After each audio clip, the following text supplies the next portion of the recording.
Bueno, vamos a retornar entonces, vamos a ver vamos a continuar con lo que es el bloque 2 de los trastornos mentales transitorios. Bueno, aquí vamos a ver las características clínicas de que, los trastornos mentales transitorios suelen estar relacionados con factores específicos como el estrés intenso, que hemos estado dialogando bastante en el bloque uno, consumo de sustancias. Ahora, por ejemplo, ¿no? O sea, no es que todas las personas que consumen sustancias o sea, es como decíamos, ¿no? Como una fórmula 100% de que consumirlos van a llevar a tener brotes psicóticos, pero hay, hay drogas específicas que estimulan, ¿no? Estos brotes psicóticos porque si es, digamos, si ha sido un entorno donde no ha facilitado este descontrol hormonal, neuroquímico, donde no hay una vulnerabilidad orgánica, este, no ocasiona, ¿no? O no hay factor de riesgo para que llegue a ocasionar. Sin embargo, podemos ver aquí algunos de las sustancias, ¿no? Como dicen, ¿no? Los brotes psicóticos se basan en la pérdida del contacto con la realidad, alucinaciones o delirios, que pueden ser provocados por el consumo, la intoxicación o también como síndrome de abstinencia a diversas sustancias, ¿no? Tenemos, por ejemplo, los estimulantes como la cocaína, anfetaminas, metanfetaminas, que su consumo altera gravemente la dopamina y pueden generar psicosis caracterizadas por delirios de persecución. Los alucinógenos como el LSD, la ketamina, la fenciclidina, el PSP, eh, el cannabis, la marihuana, su dosis, especialmente las dosis altas, en variedades concentradas o en personas, ¿no? Fíjense cómo aquí ya nos dice lo que hemos estado hablando. Personas con predisposición genética. Y ya han visto en el bloque uno cómo se puede dar esta predisposición genética, ya sea de carácter hereditario, que sería el fenotipo, perdón, carácter hereditario, que sería el genotipo, o el fenotipo, que son las situaciones ambientales que pueden alterar el gen que decíamos, ¿no? El N3CD1, eh, que pueden dar lugar, ¿no? A esta predisposición por esos entornos que no han dado lugar a un correcto desarrollo del cerebro. Y pueden ocasionar o desencadenar episodios de ansiedad aguda, psicosis, alcohol y sedantes, aunque no siempre se consideran clásicos generadores de alucinaciones durante su consumo. Los brotes psicóticos son comunes tanto por intoxicación severa como sobre todo durante el síndrome de abstinencia severa, ¿no? Cuando la persona es una persona alcohólica, hay un consumo severo, exagerado, la mayor parte de los días y casi todo el día, donde después de eso hay una abstinencia por XZ motivo, y el síndrome de abstinencia puede ocasionar estos brotes psicóticos. Y medicamentos, ciertos fármacos como antidepresivos, corticoides, analgésicos, opioides o medicación para el Parkinson pueden tener la psicosis como efecto secundario, ¿no? a estos fármacos. Entonces aquí son algunos, ¿no? de las sustancias que podrían ocasionar estos brotes psicóticos. También las lesiones cerebrales, condiciones médicas agudas, etcétera, ¿no? Entre otras. ¿Cuáles son estas características del trastorno mental transitorio? Que se presenta de manera aguda o súbita, su duración es limitada, desaparecen espontáneamente con la intervención médica, ¿no? El tratamiento. Tras la aparición, la persona se recupera sin secuelas graves y pueden alterar parcialmente la capacidad de comprender el ilícito o controlar el comportamiento. Entonces, estas son las características fundamentales del trastorno mental transitorio. Ahora vamos a hablar de otro tipo si bien no está clasificado como un trastorno mental, pero el homicidio por emoción violenta es algo que ha ocurrido de manera súbita, que ha causado una desregulación emocional, que a nivel neuroquímico o neurológico, la persona no ha podido o no tiene esas herramientas psíquicas para controlar los impulsos. ¿No? ¿Cuál es el homicidio por emoción violenta? El artículo 254 dice quien matare a otra persona y en otro estado, perdón, quien matare a otra y otro en estado de emoción violenta excusable será sancionado con reclusión de 2 a 8 años. Bueno, entonces, la definición es un estado de enajenación transitoria donde la intensidad de la emoción, ya sea ira, miedo o terror, rompe los mecanismos de control de impulsos, ¿no? Porque ya hemos visto que estar sometido en un ambiente estresor crónico desde la infancia, la adolescencia, hasta los 20 años termina de madurar el cerebro. Es como que ese es nuestro umbral para intervenir y prevenir, digamos. Pero luego de eso ya es una persona que tiene o que presenta esta vulnerabilidad emocional, ¿no? Esta falta de regulación de impulsos. Entonces se rompen los mecanismos de control de impulsos. El secuestro de la razón, dice, ¿no? Se describe como un instante donde el sistema límbico, o sea, el sistema límbico es en la parte del lóbulo prefrontal, que es un sistema compuesto encargado de la regulación emocional o de las emociones. Sentir miedo, empatía, ira, control, toma de decisiones, ¿no? Todo lo que son las funciones ejecutivas del cerebro. Entonces es donde el sistema límbico domina el córtex prefrontal, es decir, una persona netamente emocional o impulsiva, anulando la capacidad de la razón. ¿Ya? Entonces se entiende. No, perdón. En esta parte vamos a hablar acerca del abuso reactivo que tiene que ver con la emoción violenta. ¿Por qué?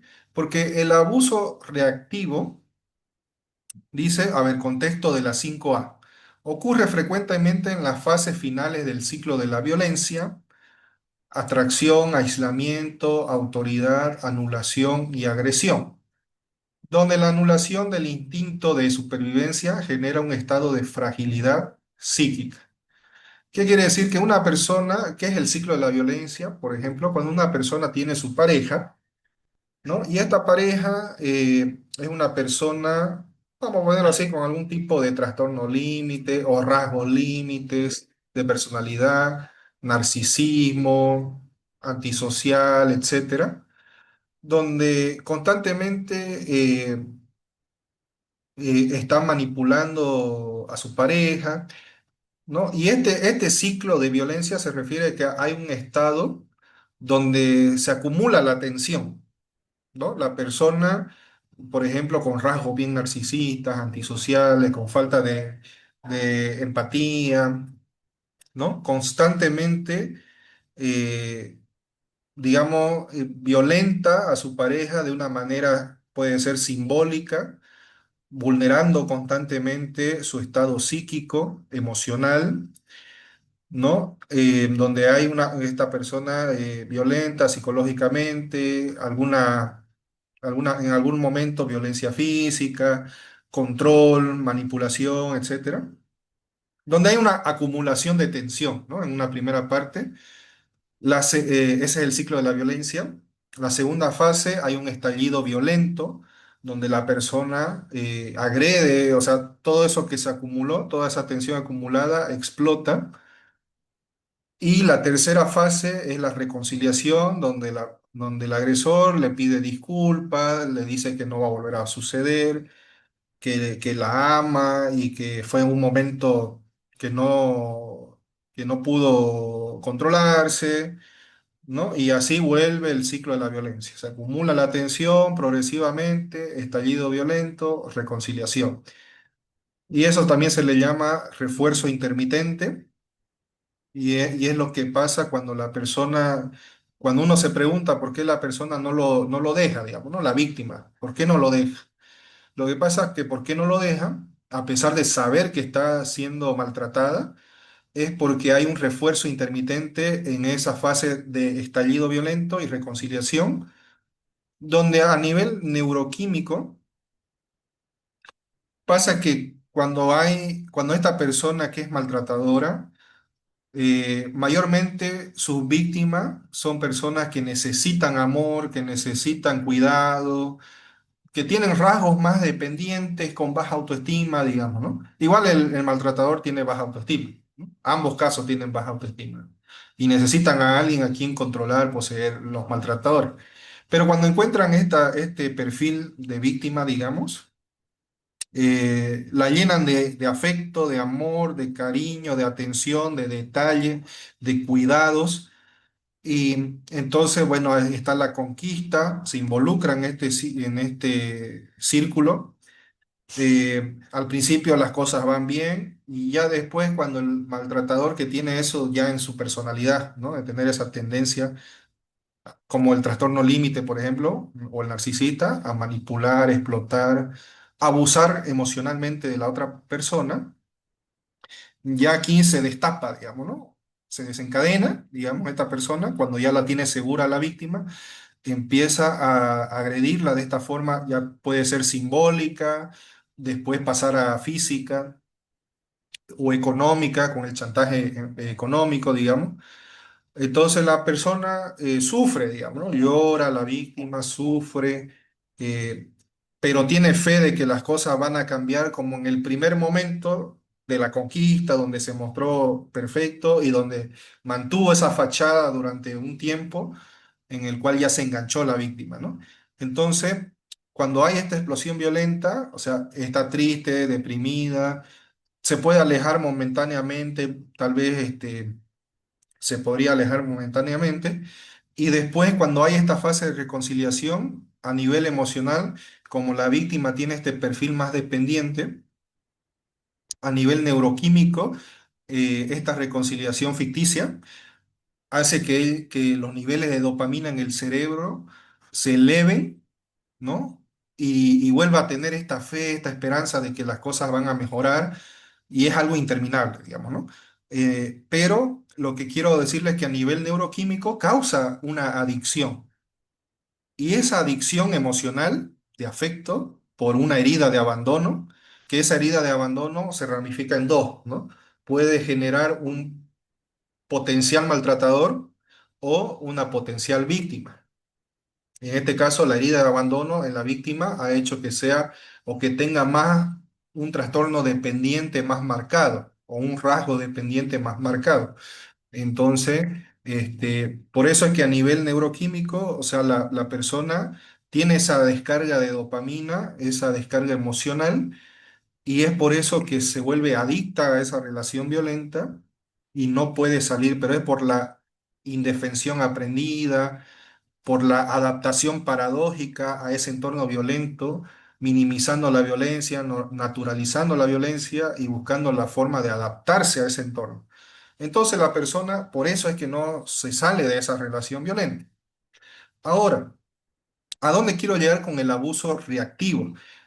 Donde el maltratador, vamos a ponerle así que es narcisista o que tiene rasgos bien marcados de narcisista, donde se caracteriza más por la violencia psicológica, simbólica, emocional, este, la sobrecarga a la víctima, o sea, la sobrecarga, la humilla, la degrada, la destroza, digamos, psicológicamente, y la otra persona en algún punto puede reaccionar, ¿no? Y esta persona narcisista que hace todo ese tipo de actividades que les comento, se llama abuso reactivo. Cuando él ejerce todo ese abuso reactivo, está buscando provocar a la víctima para que se defienda.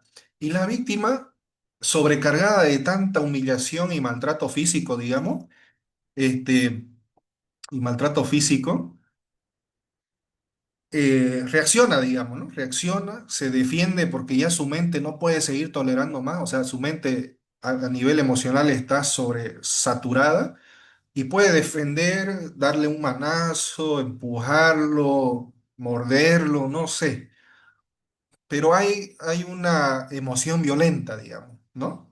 Porque por ese abuso reactivo se defiende. Y fíjense cómo después de que la víctima se defiende, qué es lo que hace el narcisista o la persona con un rasgo bien marcado de narcisismo. Dice, ¿no? ¿Ven? ¿Ven cómo es ella la agresiva? ¿Ven cómo me golpea? ¿No? O justamente en ese momento la filma, digamos, ¿no? Y dice, ¿no? ¿Ven cómo ella es la que me insulta? Ella es la que me dice. O sea, provoca, o sea, hace tanto uso del abuso reactivo que la otra persona, o sea, la otra persona naturalmente en algún momento va a explotar, digamos, ¿no? Se va a defender. Y a esto se le llama abuso reactivo. Y obviamente la persona está con esa fragilidad psicológica, digamos, ¿no? Entonces, ese es el punto que quería explicarles con el abuso reactivo, que se asocia a la emoción violenta, ¿no? Ahora, imagínense que esta persona eh, que tanto hizo uso del abuso reactivo en la víctima, y después el narcisista se busca, triangula, porque esa es otra característica del narcisista, que le gusta triangular la relación, le gusta causar celos, le gusta que lo adoren, que la víctima le suplique. Y ya como la víctima está durante tanto, vamos a ponerlo así, tantos años en un abuso reactivo de manera sistemático, y lo encuentra a este narcisista con otra mujer, y justo llega a ella y es motivo suficiente, ¿no? Y la persona a nivel inconsciente, digamos, puede decir, pucha, a ver, encima que aguanto tanto, llego a explotar, lo perdono, todo eso, digamos que a nivel inconsciente, ¿no?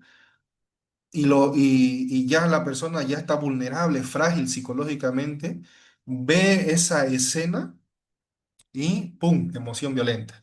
La mata a ella o la mata a él o los mata a los dos por un arranque de emoción violenta, digamos. ¿Ya? Pero normalmente la persona no es así. Entonces es un hecho, un momento exacto, un momento abrupto, un momento súbito que ha ocasionado ese desenlace, ¿no? Entonces, este, bueno, eso para entender un poquito lo que es la emoción violenta, ¿no? Cómo se podría dar, ¿no? Ahora aquí tenemos algunos artículos, el artículo 17 que nos habla de la inimputabilidad, donde el sujeto queda exento de pena si se demuestra que en el momento del hecho la perturbación de la conciencia le impidió comprender la ilicitud del acto o conducirse según esa comprensión, ¿no? El artículo 17. El artículo 18, que digamos encajaría con la semi-imputabilidad por este trastorno mental transitorio.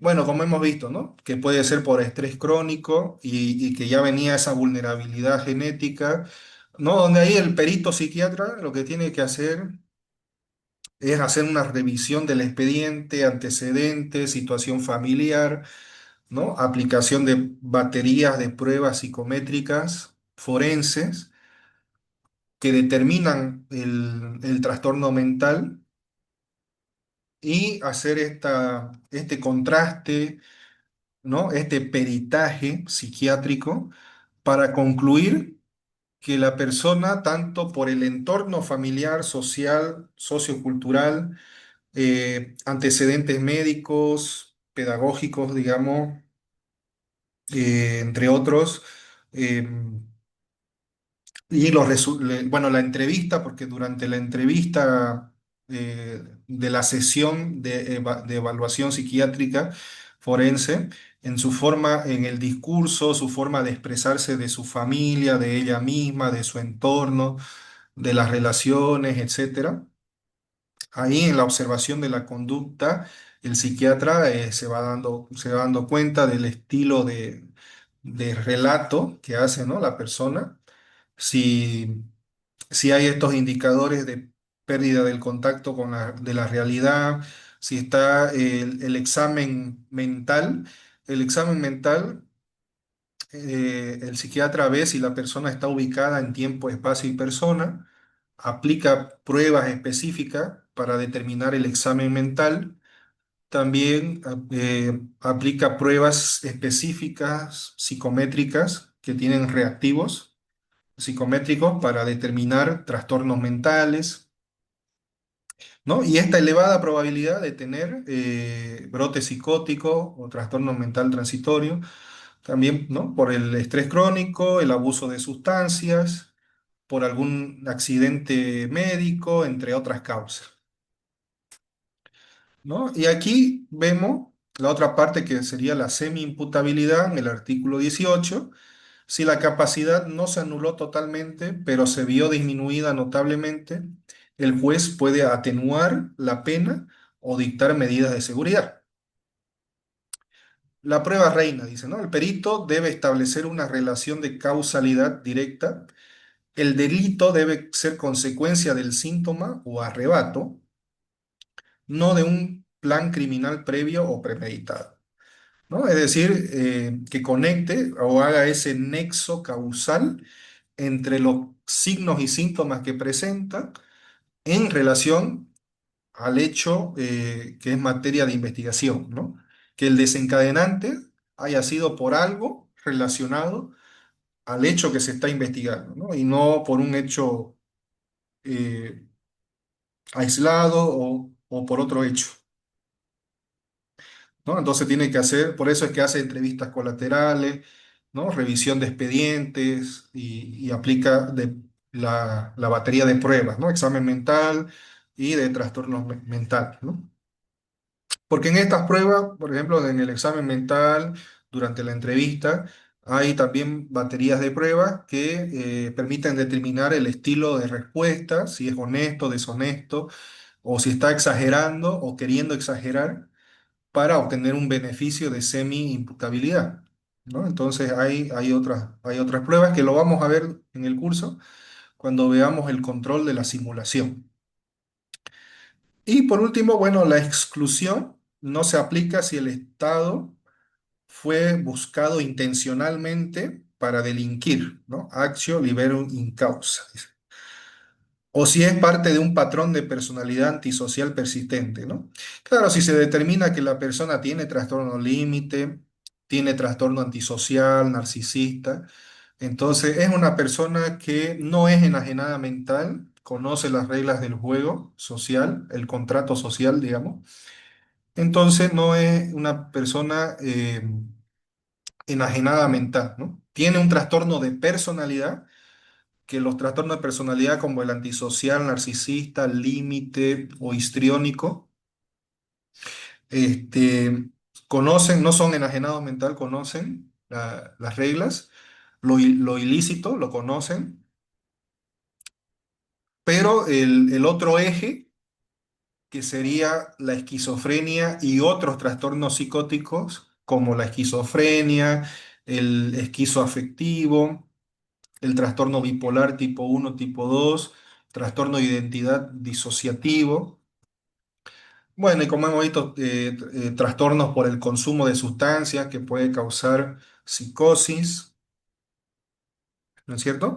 Este, ellos, ellos sí son enajenados mentales, ¿no? Y tienen una fuerte carga genética, con una fuerte carga genética o un desarrollo temprano que ha sido vulnerable, o sea, que ha vulnerado su capacidad genética y alterado los neuroquímicos del cerebro, como hemos revisado el genotipo-fenotipo.